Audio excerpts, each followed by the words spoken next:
ļoti interesantas lietas notiek ASV saistībā ar viņu valdības organizāciju Doge, kuru vada Elons Musks.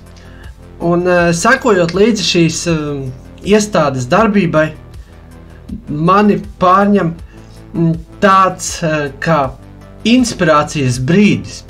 Jo es faktiski jau ilgstoši saku, ka Latvijā pa labi pa kreisi tiek visādi izzagts valsts aparāts, ka nauda caur valsts institūcijām tiek visādi izhēmota. Un, katrā ziņā ASV lieta tāda, kad Donalds Trumps par spīti visiem viņa trūkumiem un visiem viņam izsakamiem kritikas punktiem pirms vēlēšanām tiešām solīja, ka viņš pievērsīsies tieši valsts līdzekļu izšķērdēšanas lietai, tur ieskatīsies, mēģinās lietas sakārtot. Viņš ir iecēlis savu cilvēku, tur, proti, Elonu Musku, kurš ar to visu ņemās, un viņš atrod tur diezgan daudz.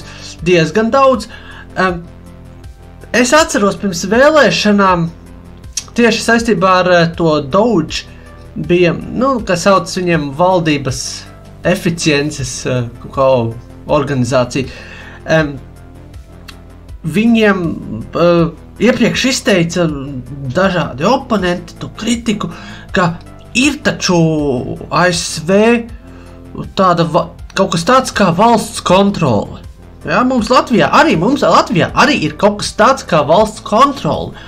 Un ņemot vērā tos visus atklājumus, pie kuriem viņi ir nonākuši, man tā sāk rasties jautājums, ko tā ASV valsts pārvalde darīja?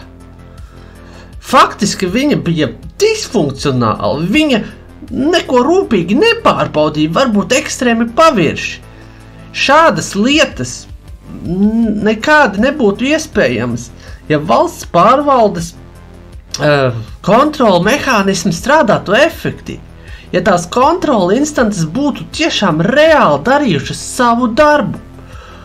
Un tas viennozīmīgi ir tāds akcents, kas man arī nav svešs par šāda tipa tēmām.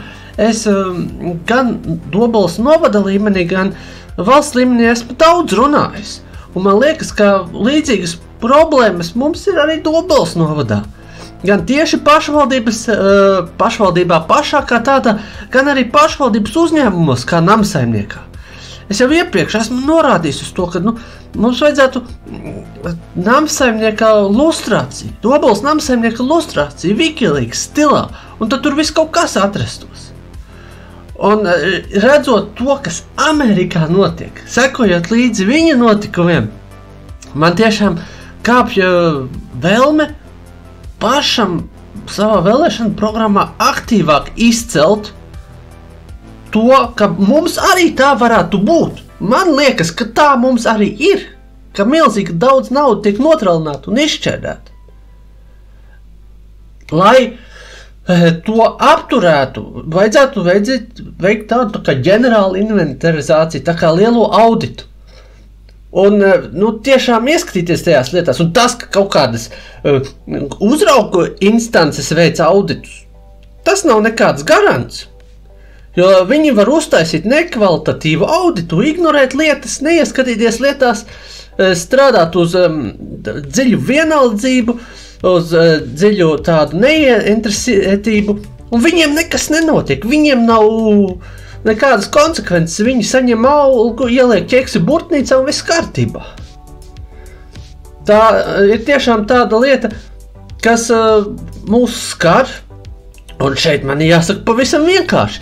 Ja man izdodas tikt domē, tad es varu drīzāk tikt klāt pie visām šīm cūcībām un drīzāk tur ieskatīties, jo tad man kā deputātam ir pilnvar, un tas ir tiešām tāds diezgan centrāls arguments, kāpēc vēlētāji varētu būt ieinteresēti savu balsi atdot nevis par kādu citu, bet gan par mani, pat ņemot vērā to, ka man varbūt neizdotos savākt vairāk kā 50% un būtu jāsēž opozīcijā. Pat opozīcijā sēžot, es varētu izmantot deputāta pilnvaras, deputāta iespējas, lai ieskatītos tajās līdzekļu izšķērdēšanās.